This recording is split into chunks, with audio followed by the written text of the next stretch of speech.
องงามเลย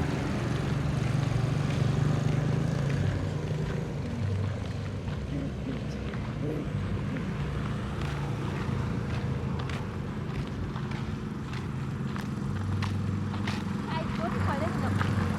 ถ่ายคนทั้งถ่ายหน้าห้องครับ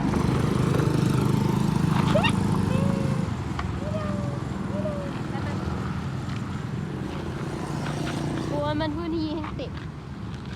ก็ว่าตีมในพื้นที่กันเลยไปไหมเบาะเล่